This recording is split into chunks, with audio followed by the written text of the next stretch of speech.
नमस्कार दोस्तों, मैं हसनैन रजा फिर से उड़ान आईएएस एकेडमी के इस डिजिटल मंच में आपका स्वागत करता हूं।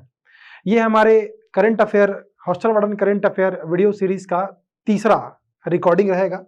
इसमें करंट अफेयर वीडियो सीरीज का यह तीसरा वीडियो रहेगा। अगर आपने मेरे पुराने 2 वीडियोस नहीं देखे हैं तो उसे जाकर भी आप देख सकते हैं। पहला जो वीडियो था वो खेल संबंधी महत्वपूर्ण समसामयिकी का था और दूसरा जो है वो समस्त अभियान और योजनाओं को लेकर था। और इसी तारतम्य में ये तीसरा वीडियो रहेगा हमारा। इस तीसरे वीडियो में हम देखेंगे प्रमुख पुरस्कार और आपके स्थल। पुरस्कार और स्थल अपन देखना चालू करेंगे। जैसे कि आप देख सकते हैं, थंबनेल में भी आप लोगों ने देखा होगा कि जो इस बार बहुत सारे महत्वपूर्ण जो पुरस्कार मिले, जैसे भारत रत्न, स्वच्छता सर्वेक्षण, है ना, पद्म पुरस्कार जो मिले हुए हैं, उन सभी के बारे में अपन देखेंगे। बिना देरी किए अपन चालू करते हैं इसको। तो पहला क्वेश्चन है हमारे सामने, छत्तीसगढ़ में 2024 हेतु पद्मश्री पुरस्कार हेतु कितने विभूतियों को चुना गया है? तो ये आप लोग को सामने दिख भी रहा होगा भाई, ठीक, ये आपको सामने में दिख रहा होगा कि 3 विभूतियों को पुरस्कृत किया गया इस बार, 3 लोगों को। और ये 3 लोग जो है यहाँ पर फोटो में, ठीक, ये जो रामलाल बरेठ है, जैसे कि दिख रहा है आप लोग को, है ना, रायगढ़ जिले से हैं। और रामलाल बरेठ जी को कला के क्षेत्र में, ठीक, कला के क्षेत्र में बेहतर अच्छे कार्य हेतु इनको पुरस्कृत किया गया पद्मश्री से। जागेश्वर यादव जसपुर से है ये, और इनको समाज सेवा के क्षेत्र में, ध्यान रखेंगे आप लोग, समाज सेवा के क्षेत्र में अच्छे कार्य करने हेतु प्रदान किया गया है। हेमचंद माझी, इनको चिकित्सा के क्षेत्र में, याद रखेंगे, चिकित्सा, ठीक, तो चिकित्सा के क्षेत्र में इनको बेहतर कार्य करने के लिए पद्मश्री पुरस्कार प्रदान किया गया है। 3 लोग हैं, रामलाल बरेठ, जोगेश्वर यादव और हेमचंद माझी, है ना। जगह नहीं याद रखोगे तब भी चलेगा, रामलाल, जोगेश्वर और हेमचंद माझी, ऐसा, ठीक। ये हमारा पहला प्रश्न। दूसरा, संगीत नाटक अकादमी द्वारा निम्नलिखित में से किसे वर्ष 2022 हेतु लोक संगीत के लिए पुरस्कृत किया गया है? ठीक, तो ये ऑप्शन आपके सामने है, पूनम तिवारी, संप्रिया पूजा निषाद, अमलेश नागेश, विनोद कुमार शुक्ल। इसमें जो 4 ऑप्शन दिए हुए हैं, ये चारों ऑप्शन आपके काम के भाई, ठीक। इसको ध्यान में रखना आप लोग कि जो पूनम तिवारी जी है, इसका आंसर तो पूनम तिवारी होगा, एक बात ये है। दूसरा ये कि पूनम तिवारी जी को, है ना, लोक संगीत के लिए ये पुरस्कार प्रदान किया गया है। लेकिन अगर आपको क्वेश्चन में लोक संगीत के साथ, ध्यान रखेंगे, लोक संगीत के साथ यदि नृत्य देता है, ठीक, तो लोक संगीत के साथ नृत्य अगर देगा तो इसका आंसर जो होगा वो संप्रिया पूजा निषाद होगा, ध्यान रखेंगे इसको। अब अमलेश नागेश आप लोग जानते हैं, छत्तीसगढ़ के स्टार, है ना, छत्तीसगढ़ के हीरो है। इनको अभी हाल ही में जो चालू हुआ है स्मार्ट सिनेमा अवार्ड, उसमें बेस्ट एक्टर का अवार्ड मिला है। विनोद कुमार शुक्ल, आगे इनके बारे में प्रश्न भी आएगा, विनोद कुमार शुक्ल के बारे में, इनको शब्द सम्मान से नवाजा गया इस बार।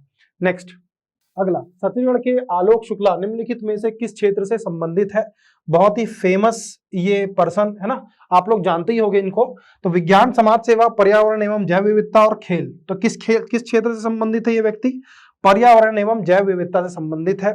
इनके बारे में जानो भाई, ये जो व्यक्ति है आलोक शुक्ला, हम तो अभी विरोध प्रदर्शन करते हैं हसदेव बचाओ आंदोलन, मतलब हसदेव जो जंगल को काटा जा रहा है उसका, लेकिन ये पिछले 6-7 वर्षों से लगातार हसदेव के जंगलों को बचाने के लिए आंदोलन कर रहे हैं। तो ये बड़ी फेमस पर्सनालिटी है और अभी अभी इनको, है ना, गोल्डन इन्वायरमेंट अवार्ड भी मिला हुआ है, ध्यान रखेंगे, गोल्डन इन्वायरमेंट अवार्ड, ठीक, से इनको नवाजा गया इस बार, इसलिए ये थोड़े से और चर्चा में है।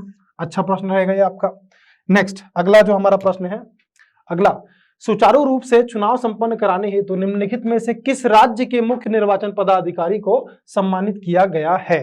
अब देखो भाई, ये फोटो को अभी आप लोग ध्यान ना दो, इसका आंसर जो है वो छत्तीसगढ़ है। तो आप लोग को ये पता होना चाहिए कि छत्तीसगढ़ में चुनाव संपन्न कराने हेतु किसे, है ना, यानी कि ये कौन मुख्य निर्वाचन पदाधिकारी इस बार कौन थी?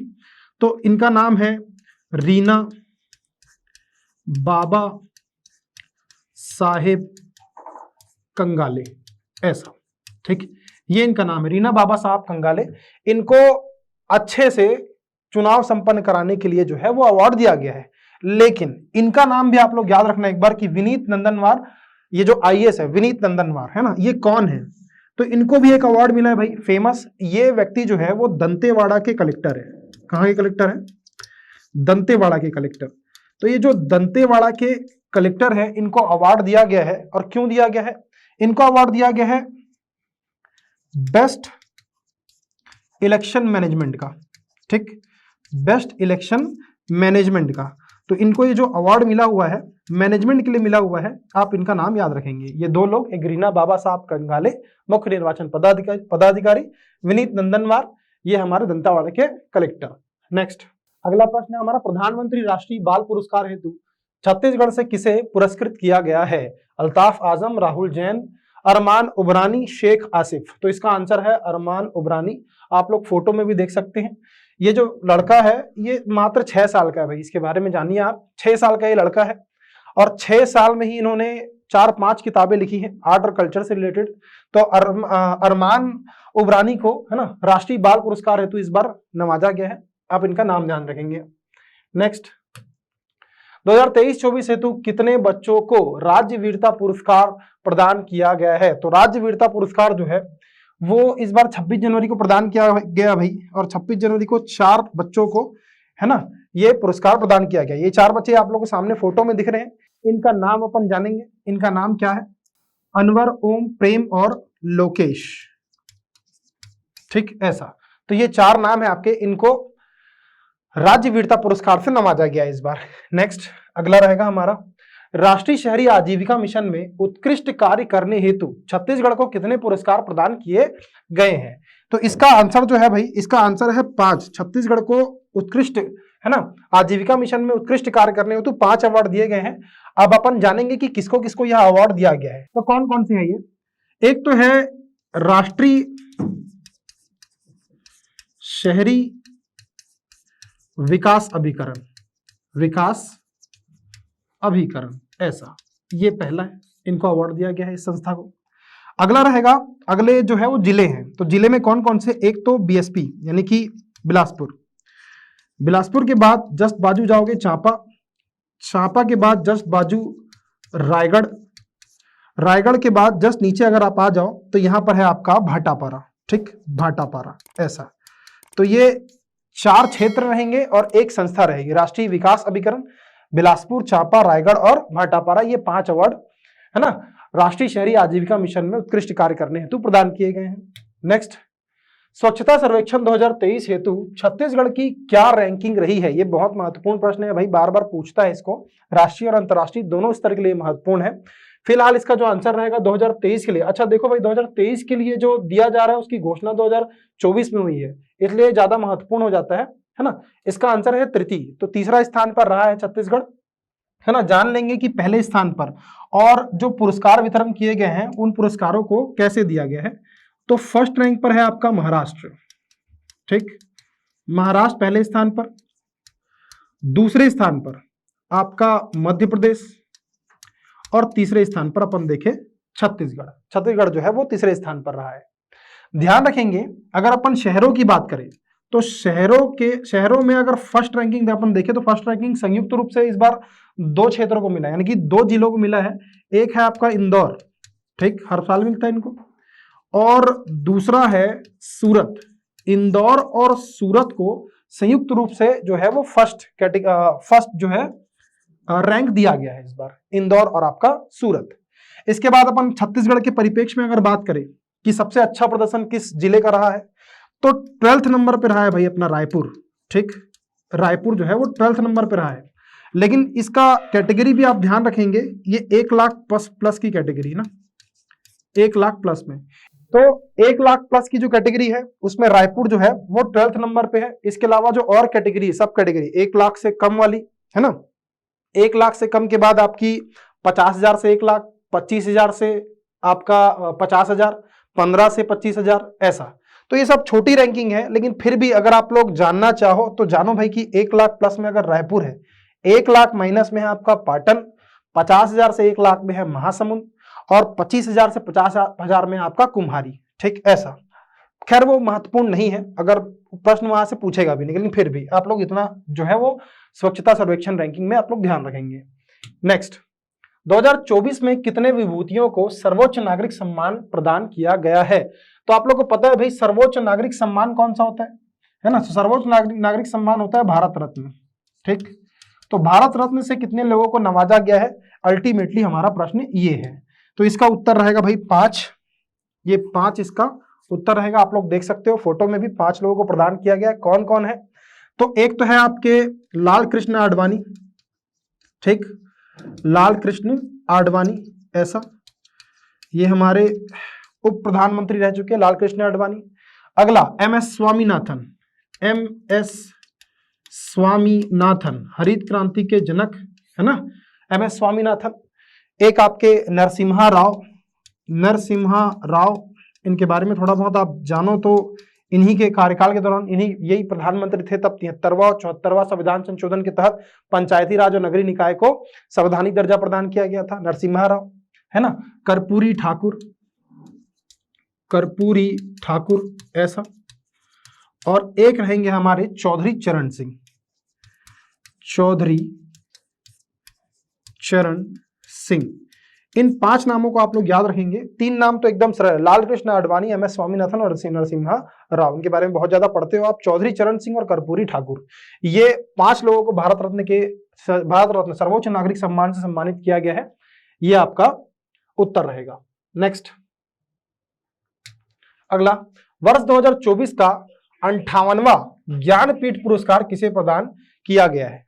तो जानेंगे भाई 58वां ज्ञानपीठ पुरस्कार किसे प्रदान किया गया है? गुलजार, ए गुलजार, B Jagat Guru Ram Bhadracharya, C option है ए और बी दोनों, और डी ऑप्शन है इनमें से कोई नहीं। तो ऑप्शन में ऐसे ही बनाया हूं भाई, व्यापम में भी ऐसे ही सरल सा ऑप्शन देता है। तो इसका आंसर होगा सी, ए और बी दोनों, गुलजार और जगत गुरु राम भद्राचार्य। फोटो में भी आप लोग देख सकते हैं। एक इंटरेस्टिंग चीज आप लोगों को बता रहा हूँ, बीच में याद आ गई तो, जो गुलजार है ये इनका वास्तविक नाम नहीं है भाई, है ना, ये इनका पेन नेम है। जो साहित्यकार लोग लिखते हैं तो अपना पेन नेम लिखते हैं। गुलजार इनका वास्तविक नाम क्या है? इनका वास्तविक नाम है संपूर्ण सिंह कालरा। ठीक, संपूर्ण सिंह कालरा इनका वास्तविक नाम है। आप लोग ये ध्यान रखना, जीएस का पार्ट ऐसे ही याद आ गया तो बता दिया मैं आप लोग को। नेक्स्ट, दादा साहब फाल्के अंतर्राष्ट्रीय फिल्म सम्मान 2024 में सर्वश्रेष्ठ अभिनेता का पुरस्कार किसे प्रदान किया गया है ना? तो ये फोटो में इसको देख के भटक मत जाना भाई, ये कोई हीरो नहीं है ना, मतलब वर्तमान में इनको मिला नहीं है। दादा साहब फाल्के जी है ये, है ना। जैसे हमारे यहाँ मनु नायक को माना जाता है छत्तीसगढ़ के फिल्म के क्या बोल सकते हैं, पितामह बोलो, वैसे ही वो दादा साहब फाल्के जी को माना जाता है राष्ट्रीय स्तर पर। तो इसका जो आंसर रहेगा फिलहाल के लिए ये शाहरुख खान रहेगा भाई, है ना। जवान मूवी के में अच्छे प्रदर्शन के लिए दादा साहब फाल्के अंतर्राष्ट्रीय फिल्म पुरस्कार इनको 2024 में प्रदान किया गया है, शाहरुख खान। नेक्स्ट, अगला प्रश्न रहेगा हमारा, राज्य का पहला फ्लोटिंग ऊर्जा संयंत्र की स्थापना कहाँ की जानी है? फ्लोटिंग ऊर्जा संयंत्र का मतलब सोलर पैनल की स्थापना की जानी है किसी जलाशय में। तो इसका आंसर है दुर्ग। बिना देरी किए आगे बढ़ते हैं अपन। और दुर्ग का कौन सा जलाशय है भाई? आप लोग सुने होंगे मरोदा, ठीक, ऐसा छत्तीसगढ़ जीएस में पढ़ते हैं आप। मरोदा जलाशय में इसकी स्थापना की जाने वाली है जो कि दुर्ग में स्थित है, फ्लोटिंग ऊर्जा संयंत्र। नेक्स्ट, देश की पहली लिथियम खदान का संचालन कहाँ किया जा रहा है? हाल में दो तीन जगह जो है वो लिथियम के भंडारण की खोज हुई है, लेकिन हमारे यहाँ सबसे पहले इसका संचालन किया जा रहा है। आंसर रहेगा आपका कोरबा छत्तीसगढ़। ठीक है, कोरबा छत्तीसगढ़ में लिथियम की खदान का संचालन वर्तमान में हो रहा है। अगला प्रश्न रहेगा, छत्तीसगढ़ की पहली 6 लेन सुरंग की स्थापना कहाँ की जा रही है ना? तो ये बहुत महत्वपूर्ण क्वेश्चन रहेगा भाई। छत्तीसगढ़ में ऐसा कोई काम अभी तक हुआ नहीं है। इसका आंसर है कोंडागांव और कांकेर जिला के बीच। इसके बारे में थोड़ा बहुत जानो आप लोग कि जो है ना, नया रायपुर से लेकर के विशाखापट्टनम तक की जो रोड बनाई जा रही है, आप लोग देखे भी होंगे रास्ते में, ये भारतमाला योजना के तहत बनाई जा रही है। और इसी भारतमाला योजना की जो सड़क है वो कोंडागांव कांकेर से होते हुए गुजर रही है। तो वहीं कोंडागांव कांकेर में ये 6 लेन सुरंग जो है वो बनाई जा रही है छत्तीसगढ़ में, ऐसा। नेक्स्ट, अगला प्रश्न, राज्य में किस विश्वविद्यालय को नेक के द्वारा A++ ग्रेड प्रदान किया गया है? रविशंकर विश्वविद्यालय, स्वामी विवेकानंद विश्वविद्यालय, इंदिरा गांधी विश्वविद्यालय और गुरु घासीदास विश्वविद्यालय। तो इसका आंसर रहेगा भाई गुरु घासीदास विश्वविद्यालय। पहली बार छत्तीसगढ़ के, है ना यार, हालांकि ये केंद्रीय यूनिवर्सिटी है लेकिन छत्तीसगढ़ में मौजूद है, इसके लिए आप लोग इसका नाम याद रखेंगे। गुरु घासीदास विश्वविद्यालय को नेक द्वारा A++ रैंक प्रदान किया गया। उतना महत्वपूर्ण नहीं है, भूल जाएंगे तब भी चलेगा भाई, है ना। नेक्स्ट, छत्तीसगढ़ में पहले एस्ट्रो पार्क की स्थापना किस स्थान पर की जाएगी? तो एस्ट्रो पार्क का मतलब क्या होता है भाई? ये पार्क वगैरह सब इंपॉर्टेंट रहते हैं भाई, है ना। तो एस्ट्रो पार्क क्या होता है? ये खगोलीय घटना के अध्ययन के लिए, ठीक है, खगोलीय घटना के अध्ययन हेतु ऐसा इसकी स्थापना की जाती है एस्ट्रो पार्क की। और इसकी स्थापना कहाँ की जाती है? तो जहां कर्क रेखा हो, यानी कि कर्क रेखा जहां से गुजरती है वहां पर इसकी स्थापना होती है। आप जानते हो कि भारत में 8 राज्य ऐसे हैं जहां से कर्क रेखा गुजरती है, और हमारे यहाँ छत्तीसगढ़ में जो ऊपरी जिले हैं, है ना, उन ऊपरी जिलों में कर्क रेखा गुजरती है, जिसमें एक कौन सा होगा? सूरजपुर। सीधे सीधा आंसर होगा इसका सूरजपुर। हालांकि बलरामपुर से भी गुजरती है, लेकिन इसका आंसर क्या होगा? एस्ट्रो पार्क की स्थापना कहाँ की जा रही है? तो सूरजपुर में की जा रही है। नेक्स्ट, अगला प्रश्न, भारत में सबसे बड़े कांच के पुल का निर्माण कहाँ किया जाना है? ठीक है, तो ये इसका आंसर होगा भाई छत्तीसगढ़। इसलिए ये इंपॉर्टेंट हो जाता है क्योंकि भारत का सबसे बड़ा रहेगा ये। और कितना बड़ा रहेगा इसको जानो आप लोग, कि ये रहेगा 150 फीट, 150 फीट इसकी लंबाई रहेगी। और छत्तीसगढ़ में कहाँ इसकी स्थापना होनी है? तो छत्तीसगढ़ के चित्रकूट, ठीक, चित्रकूट में इसकी स्थापना होनी है। आप लोग जानते हैं बस्तर का हमारा, है ना, नियाग्रा, भारत के नियाग्रा के नाम से फेमस चित्रकूट बस्तर में मौजूद।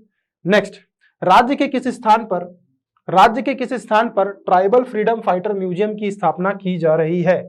तो ये बहुत अच्छा प्रश्न है भाई। दुर्ग, भाटापारा, बलौदाबाजार, नवा रायपुर। तो इसका आंसर है नवा रायपुर। नवा रायपुर में जो है वो ट्राइबल म्यूजियम की स्थापना हो रही है। और किसके नाम पर हो रही है देख सकते हैं आप लोग, कौन है ये? शहीद वीर नारायण सिंह, ठीक, शहीद वीर नारायण सिंह के नाम पर, ठीक, इस म्यूजियम की स्थापना होनी है शहीद वीर नारायण सिंह के नाम पर, ठीक, याद रखेंगे इसको आप लोग, नवा रायपुर में। अगला प्रश्न रहेगा हमारा, हाल ही में भारत के किस शहर को विश्व शिल्प घाटी का दर्जा प्रदान किया गया है? तो इसके ऑप्शन है आपके श्रीनगर, मैसूर, जयपुर और कलापुरम। तो दिख रहा होगा भाई फोटो में आप लोग को, श्रीनगर इसका आंसर है। वर्ल्ड क्राफ्ट सिटी के रूप में इसको दर्जा प्रदान किया गया है। ऐसे प्रश्न व्यापम में पूछे जाते हैं, ठीक है, तो ये आपके परीक्षा के दृष्टिकोण से बहुत ज्यादा महत्वपूर्ण रहेगा, ठीक। नेक्स्ट, अगला, विश्व की प्रथम जैविक घड़ी की स्थापना कहाँ की गई है? देखो भाई, ये विश्व में प्रथम, देश में प्रथम, सबसे बड़ा, सबसे छोटा, ऐसे सारे वर्ड जो है वो किसी भी प्रश्न को महत्वपूर्ण बना देते हैं। विशेष ध्यान देंगे आप लोग कि कहां पर की जा रही है? उज्जैन में, जंतर मंतर, हैदराबाद, बेंगलोर। तो इसका आंसर रहेगा उज्जैन। उज्जैन में इस घड़ी की स्थापना की गई है ना। और एक और चीज भाई, इस फोटो में भी देख सकते हो आप लोग, इस घड़ी का नाम क्या रखा गया है? विक्रमादित्य वैदिक घड़ी, ठीक है। इसका नाम भी याद रखेंगे आप लोग कि उज्जैन में कहां पे, उज्जैन में इस घड़ी की स्थापना की गई, किस नाम पे? विक्रमादित्य वैदिक घड़ी, ऐसा। नेक्स्ट, अगला रहेगा हमारा, हाल ही में किस शहर को साहित्य शहर का दर्जा प्रदान किया गया है ना। तो ध्यान रखना आप लोग, यूनेस्को द्वारा यह दर्जा प्रदान किया गया है, India's first UNESCO city of literature. ध्यान रखना, साहित्य शहर के रूप में, ऊपर में दिख रहा होगा आप लोग, कोझिकोड इसका आंसर है। ऑप्शन में कोझिकोड कहां पे है? डी। तो कोझिकोड में किसकी स्थापना की गई है? साहित्य शहर की स्थापना की गई है, ऐसा। नेक्स्ट, अपना अगला प्रश्न रहेगा, महर्षि वाल्मीकि अंतरराष्ट्रीय हवाई अड्डा कहां स्थापित किया गया है? देखो भाई, है ना, राष्ट्रीय स्तर के तो बहुत सारे हैं हमारे, लेकिन अगर अंतरराष्ट्रीय स्तर है तो महत्वपूर्ण है, और अगर अयोध्या इसका आंसर है तो और भी ज्यादा महत्वपूर्ण है। देख सकते हैं आप लोग, ये जो आप लोग को डायग्राम दिख रहा है, इसी थीम पर इसकी स्थापना की जाएगी। सामने में राम मंदिर जो जिस वास्तुकला का वहां पर किया गया है उपयोग, उसी वास्तुकला के आधार पर इस एयरपोर्ट को बनाया जाएगा, ठीक। यानी कि इसका जो फ्रंट गेट रहेगा ये वैसे ही रहेगा। अयोध्या इसका आंसर रहेगा, अयोध्या। नेक्स्ट, अगला प्रश्न रहेगा हमारा अगला प्रश्न, कि प्राचीन नालंदा विश्वविद्यालय की स्थापना किस गुप्त शासक ने की थी? अब देखो भाई, ये जीएस के दृष्टिकोण से भी इंपॉर्टेंट है और वर्तमान के घटनाक्रम के हिसाब से भी महत्वपूर्ण है। याद रखना कि नालंदा विश्वविद्यालय की जो स्थापना है वो 5वीं शताब्दी में की गई थी भाई, और 5वीं शताब्दी में किस वंश के द्वारा की गई थी? तो गुप्त, ठीक है। और गुप्त में भी कौन थे? ऑप्शन में हमारा है बी, इसका आंसर बी होगा, कुमारगुप्त। कुमारगुप्त के द्वारा इसकी स्थापना की गई थी, कुमारगुप्त। अब देखो भाई, आप लोग जानते ही हो कि इस विश्वविद्यालय को, है ना, बख्तियार खिलजी के द्वारा जला दिया गया था, जिससे भारत को बहुत ज्यादा हानि हुई थी। अब फिर से इसकी स्थापना की गई है भाई, ठीक है, फिर से इसकी पुनर्स्थापना बोलो, पुनरुद्धार बोलो, जो भी बोलो, इसकी स्थापना की गई है। प्रधानमंत्री नरेंद्र मोदी जी के द्वारा 19 जून 2024 को इसको पूर्व स्थापित किया गया है। फिर से अब नालंदा यूनिवर्सिटी जो है इसको चलाया जा रहा है। नेक्स्ट, अच्छा, नालंदा विश्वविद्यालय के बारे में अब ये भी जानो भाई ना, बिहार में है। सारी बातें जान ली और यही नहीं जाने कि कहाँ है तो फिर दिक्कत है, बिहार में है ना। नेक्स्ट, हाल ही में विश्व का 8वां अजूबा अंकोर वाट मंदिर समूह को घोषित किया गया है, यह किस देश में अवस्थित है? तो प्रश्न अपने आप में एक और इंफॉर्मेशन लेकर के आता है कि 8वां अजूबा है ना का दर्जा किसे प्रदान किया गया है? तो अंकोर वाट के मंदिर समूह को प्रदान किया गया है। ठीक है, और यह अंकोर वाट मंदिर समूह है कहां पे? तो इसका आंसर है कंबोडिया। कंबोडिया में यह है, ऑप्शन में इंडोनेशिया, म्यांमार, सिंगापुर दिया हुआ है, भटकना नहीं है, कंबोडिया इसका आंसर है। नेक्स्ट क्वेश्चन रहेगा हमारा अगला, है ना, भारत के सबसे बड़े खेल विज्ञान केंद्र का उद्घाटन किस स्थान पर किया गया है? तो याद रखेंगे भाई कि सबसे बड़ा खेल विज्ञान केंद्र है, मैं बताया था ना कि सबसे बड़ा, सबसे छोटा, पहला, विश्व में पहला, एशिया में पहला, ये सब महत्वपूर्ण हो जाते हैं।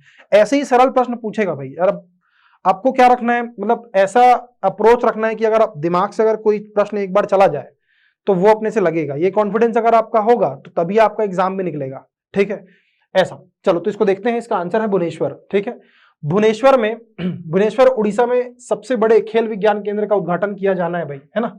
नेक्स्ट, अगला प्रश्न, हाल ही में विश्व के सबसे बड़े पशु पुनर्वास केंद्र का शुभारंभ किस स्थल पर किया गया है? आप लोग सब जानते हैं कि, है ना, रिलायंस के द्वारा इसकी स्थापना की गई है, आप लोग जानते हो, है ना। ये हमारे जो अंबानी साहब हैं उनके द्वारा इसकी स्थापना की गई है। इसका नाम याद रखना आप लोग, वनतारा नाम है इसका ना, क्वेश्चन में कहीं पर मेंशन नहीं है, इसका नाम वनतारा है ना। और कहां पर स्थापित किया गया है? तो जामनगर गुजरात में इसकी स्थापना की गई है। पशु पुनर्वास केंद्र है ये, है ना। यहाँ पशुओं को रेस्क्यू किया जाता है और वहां पर उसका पालन पोषण किया जाता है, जामनगर गुजरात में। नेक्स्ट, हाल ही में अंतरराष्ट्रीय सौर गठबंधन ISA का 99वां स्थायी सदस्य किसे बनाया गया है? याद रखेंगे, 99वां बोला है, एक प्रश्न तो यही बन जाता है। और इसका आंसर क्या है? तो इसका आंसर रहेगा सौर गठबंधन, है ना, स्पेन। स्पेन इसका आंसर रहेगा, देख सकते हैं आप लोग, है ना। स्पेन के ये जो प्रतिनिधि है ना, उनको सदस्यता प्रदान की जा रही है। ISA क्या है भाई? तो सौर गठबंधन। ये 2015 में अपने प्रधानमंत्री नरेंद्र मोदी जी के द्वारा और इमैनुअल मैक्रोन जो फ्रांस के राष्ट्रपति थे उस समय, तो उनके आपसी, है ना, समझौते के तहत इसकी स्थापना की गई थी। देख सकते हैं कि ये विश्व का अब, है ना, तेजी से बढ़ता हुआ समूह बनता जा रहा है, ISA, अंतरराष्ट्रीय सौर गठबंधन। नेक्स्ट, अगला रहेगा हमारा, मार्च 2024 में किस देश को आधिकारिक तौर पर नाटो, अच्छा ये गलत हो गया भाई ना, ये नोटो नहीं है, ये नाटो है ना, को नाटो का 32वां सदस्य बनाया गया है। तो नाटो का 32वां सदस्य किसको बनाया गया है? इसका आंसर रहेगा आपका स्वीडन, भटकना मत, यूक्रेन नहीं रहेगा, है ना। 32वां सदस्य किसे बनाया गया है? तो स्वीडन को बनाया गया है। आप लोग को पता होगा नाटो के बारे में, नॉर्थ अटलांटिक ट्रीटी ऑर्गेनाइजेशन, ये क्या है? तो ये सैन्य गठबंधन है भाई, है ना। अमेरिका और यूरोप के देशों के मध्य बनाया गया एक सैन्य जो है वो एक संगठन है, जो किस सिद्धांत पर काम करता है कि अगर एक देश के ऊपर कोई अटैक करता है, कोई आक्रमण करता है, तो उसे सारे देश के ऊपर माना जाएगा और संयुक्त रूप से वो जो है उस पर्टिकुलर देश का विरोध करेंगे, ऐसा। तो ये नाटो के बारे में। नेक्स्ट, हाल ही में प्रधानमंत्री नरेंद्र मोदी द्वारा देश के सबसे लंबे केबल पुल की स्थापना कहां की गई है? ठीक, तो इसका आंसर है भाई द्वारका में इस केबल पुल की स्थापना की गई है। ये देश का सबसे लंबा, है ना, 2.79 किलोमीटर का रहेगा ये, है ना। तो इसका आंसर रहेगा द्वारका में इसकी स्थापना जो है वो की गई है प्रधानमंत्री नरेंद्र मोदी द्वारा। नेक्स्ट, हाल ही में भारत के किस लोक नृत्य को यूनेस्को ने मानवता की अमूर्त सांस्कृतिक विरासत की प्रतिनिधि सूची में शामिल किया गया है? ये ICT या ICI ऐसा करके कुछ है, ये देख लेना आप लोग। मानवता की अमूर्त सांस्कृतिक विरासत, यानी कि इसका मतलब इंग्लिश में नाम की प्रतिनिधि सूची में शामिल किया गया है मोहिनीअट्टम, कथकली, गरबा नृत्य, सुबा नृत्य। तो इसका आंसर है भाई गरबा, है ना। गरबा को यूनेस्को द्वारा ये दर्जा प्रदान किया गया है। नेक्स्ट, अगला प्रश्न, अच्छा देखो भाई, ये प्रश्न कंप्लीट है हमारे, अभी तक के जितने भी मैं आप लोगों को बताया वो MCQ फॉर्म में कंप्लीट है। लेकिन मैं कुछ चीजें और देखा कि सारे प्रश्नों को अगर मैं बनाऊंगा तो बहुत ज्यादा प्रश्न हो जाएंगे, ऐसे में आप लोग बोर हो जाओगे। लेकिन कुछ चीजें और है जो महत्वपूर्ण है और आपको बताना जरूरी है। जैसे कि सर्वश्रेष्ठ महिला सांसद का पुरस्कार इस बार किसे मिला है? तो हमारे छत्तीसगढ़ की सांसद, है ना, महिला सांसद सरोज पांडे को। शब्द सम्मान से किसे नवाजा गया है? विनोद कुमार शुक्ल को नवाजा गया है, आप लोग जानते हैं। नेक्स्ट, भारत गौरव सम्मान ये फ्रांस में प्रदान किया गया है भाई, है ना, संतोष चौबे को, ये भी इंपॉर्टेंट है। सरोज पांडे सर्वश्रेष्ठ महिला सांसद शब्द सम्मान विनोद कुमार चौबे, भारत गौरव सम्मान संतोष चौबे। ऐसा एक एक बार देखो, बस एक बार देखना है और कॉन्फिडेंस रखना है कि अपने से बनेगा, कॉन्फिडेंस होना बहुत जरूरी है। अंतरराष्ट्रीय बुकर प्राइज किसे मिला है? तो जेनी अर्पन बैक, ठीक, जेनी अर्पन बैक, बस जेनी जेनी ऐसा कुछ याद रखना है, लग जाएगा आप लोग का, बुकर जेनी ऐसा। 33वां सरस्वती सम्मान, तो 33वां सरस्वती सम्मान मिला है भाई प्रभा वर्मा को, याद रखेंगे ऐसा, प्रभा वर्मा। लता दीनानाथ मंगेशकर सम्मान, ये तीसरा रहेगा भाई, ये तीसरे क्रम का है, लता दीनानाथ मंगेशकर सम्मान, ये अमिताभ बच्चन जी को मिला हुआ है ऐसा। नेक्स्ट मिस वर्ल्ड 2023 किसको मिला? अच्छा ये इंपॉर्टेंट क्यों है भाई, ये आखिरी वाला में मिस वर्ल्ड, ये मिस वर्ल्ड मिस यूनिवर्स में कभी भी नहीं बताता, लेकिन इस बार बता रहा हूं कि मिस वर्ल्ड 2023 जो है वो क्रिस्टीना पिज़्कोवा को प्रदान किया गया है। अब इसका ये इंपॉर्टेंट क्यों है? क्योंकि ये मिस वर्ल्ड प्रतियोगिता जो है वो पहली बार है ना भारत में, और भारत में कहां? तो मुंबई में, है ना, जियो वर्ल्ड कन्वेंशन सेंटर में इसको जो है वो ऑर्गेनाइज किया गया था। इसे मतलब इसकी प्रतियोगिता जो है वो बुलाई गई थी, और इसमें क्रिस्टीना पिज़्कोवा है ना, इनको जो है मिस वर्ल्ड का खिताब प्रदान किया गया है ऐसा। नेक्स्ट, अच्छा देखो भाई आपके सिलेबस में वो खेल के बारे में दिया हुआ है, ठीक है, तो मुझे ऐसा लगा कि आप लोग के छत्तीसगढ़ के राज्य खेल अलंकरण के बारे में जो अलग अलग दिया रहता है किताबों में, अलग अलग जगह दिया रहता है, उसको एक जगह मैं बता दूं। तो आप ध्यान रखेंगे भाई कि छत्तीसगढ़ में जो खेल रत्न पुरस्कार है वो किनके नाम पर दिए जाते हैं? एक राजीव पांडे, कौशल यादव, हनुमान सिंह, शहीद पंकज विक्रम और शहीद विनोद चौबे।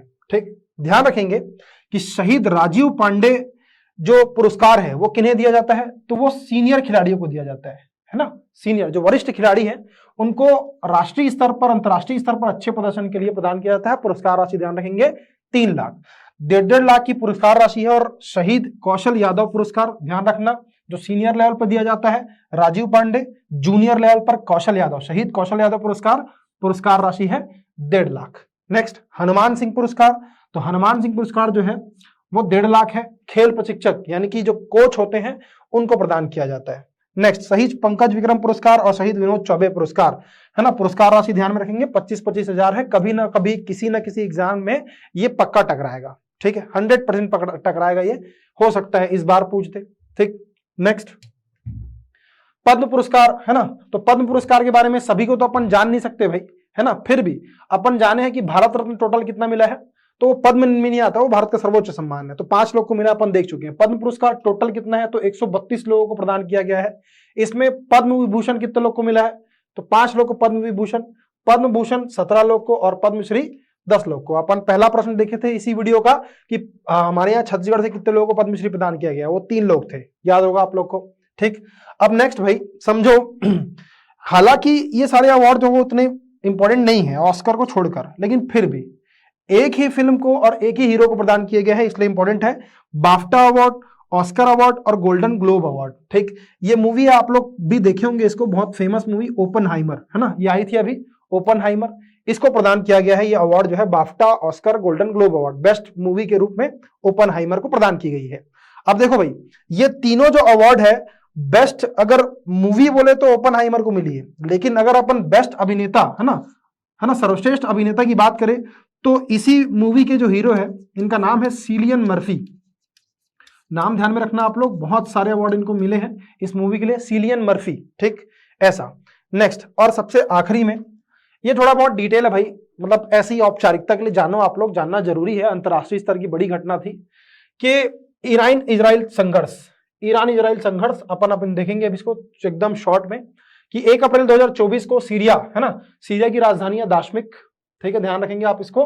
दाशमिक में ईरान का दूतावास है यहाँ, तो ईरान की दूतावास पर हमला किया गया, किसके द्वारा? इजराइल के द्वारा।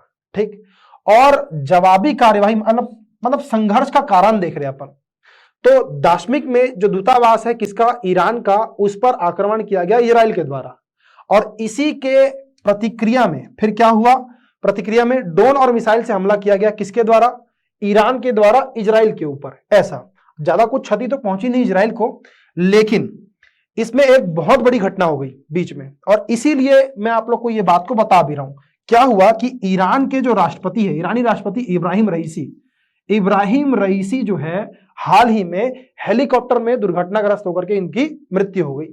और ऐसा माना जा रहा है ईरान के द्वारा कि कूटनीतिक तौर पर यह हत्या की गई थी किसके द्वारा, इजराइल के द्वारा। अभी पुख्ता सबूत कुछ नहीं है, लेकिन फिर भी तनाव की स्थिति बनी हुई है ना, और ईरान और इजराइल जो है वो लगातार जो है एक दूसरे का विरोध कर रहे हैं ऐसा।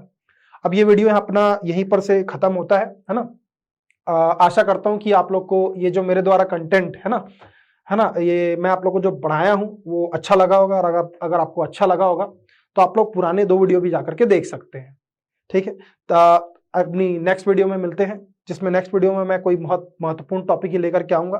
तब तक के लिए आप लोग जुड़े रहिए उड़ान IAS एकेडमी के इस डिजिटल मंच से। धन्यवाद।